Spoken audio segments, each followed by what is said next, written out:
Right now, some live music from Ikara. Colt, hello. Hello. How are you?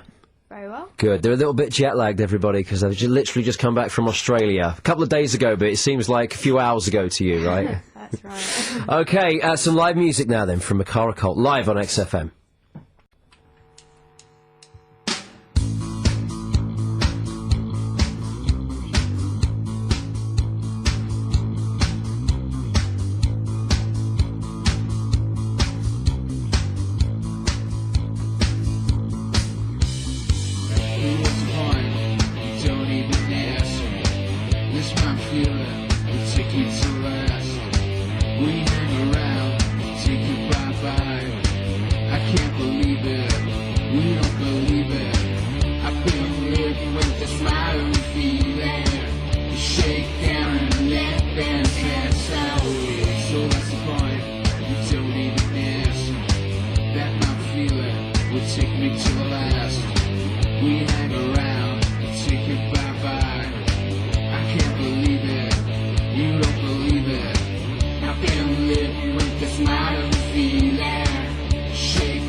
Live music from Ikara Colt tonight at London's 104.9 XFM. Modern Feeling, which is the new single which is out this week.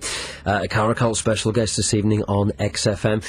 If people get that single, there's remixes available, right, from a guy that's worked with Britney and Rachel Stevens before. Yeah. How do Ikara Colt and what's this guy's name?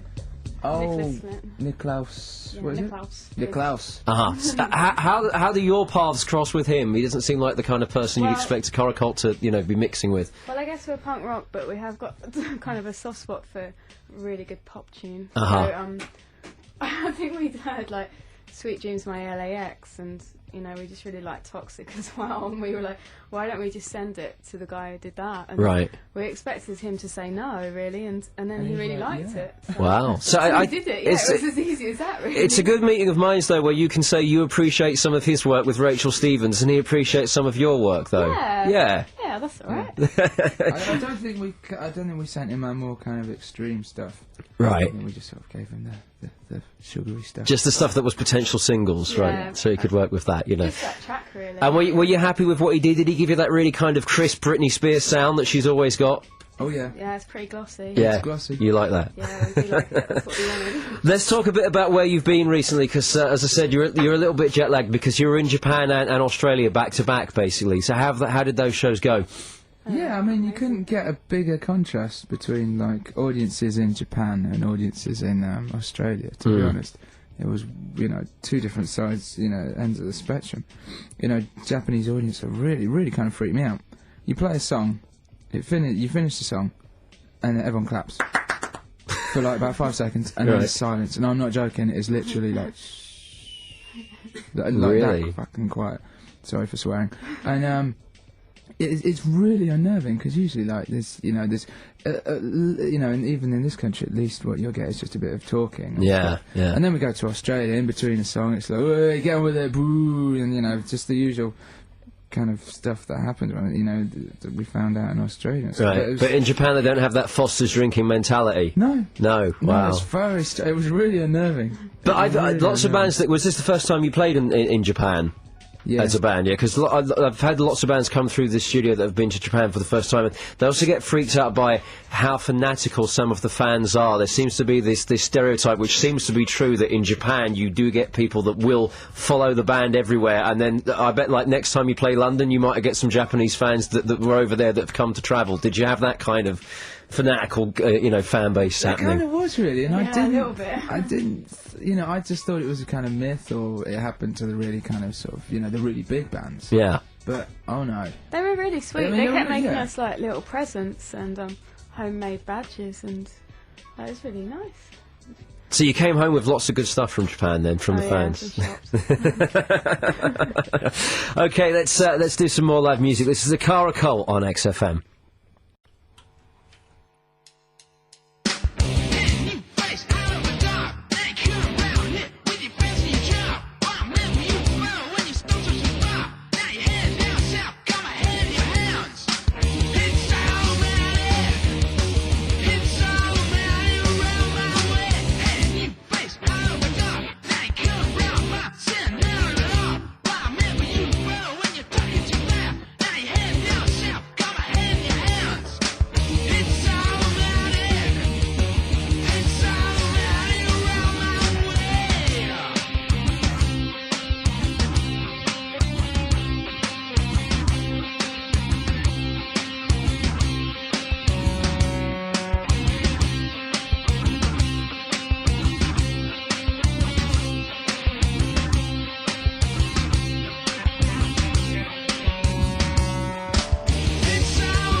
Live music from Ikara Colt tonight at London's 104.9 XFM. They are our special guest this evening on Music Response.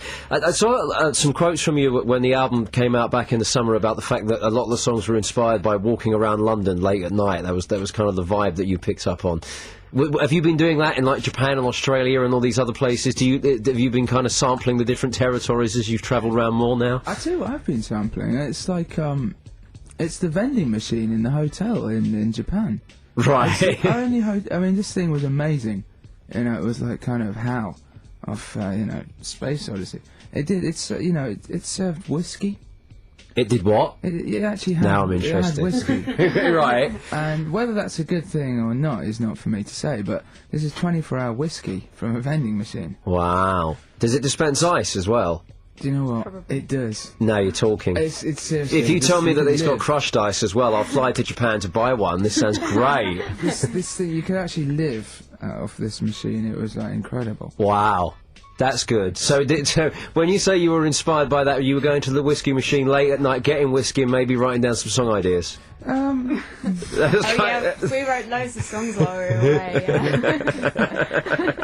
So we're going to stay and work out that chorus. Also, I want to ask you about when there was the lineup change with the bass player, the idea of the band being like the cross between Joy Division and Motorhead. Explain that, because you've got a great way of talking about the two different hands, haven't you? Well, it was kind of brief to find a new bass player. It was basically, but this actually only applies if somebody's actually plays right-handed, which is basically your. God, I'm so like that's my right hand. See, They're jet lagged, everybody. Yeah. Also, mummy, that's just I have a real problem with working out which hand I need to write with. Right. But anyway, I digress. But so basically, your right hand needs to be in Motorhead. Yeah. And your left hand needs to be in Joy Division. Does it not work the other way round though? If you were now that's an God, how would that work? I love this thesis that we're discussing tonight. No, it's that one's your strumming hand's definitely got to be a Motorhead because you've got to chug like Lemon. Right. And then you've got to do the lovely little melodies from Hooky. That was kind of the brief. Okay, really. That's great. I love the first, but it has to be the right hand that chugs like Lemmy, and the left hand's got to do melodies sweet melodies. Was it hard to find someone that could do that when you needed the new bass player in tow? Yeah. I mean, it took a while, but well, you know when someone's got it. Yeah, Tracy. Because everyone's like, oh, you deliberately really? like picked a girl, right? And it was like, yeah, no, we didn't actually. Yeah. You just pick person that plays. But one of the things that Ikara Colt's got going on, which I think is very much in your favour, is you can talk about that great kind of the Motorhead and Joy Division thing complementing themselves, but there's no obvious set of influences. Like there are a lot of bands around nowadays, and you go, right, well, you've taken your cues from this band and that band from the 70s, or this band and that band from the 80s. You kind of are doing your own thing, and I think you've made an effort to step out of being as part of any kind of scene, or being deliberately linked to bands that are older than you.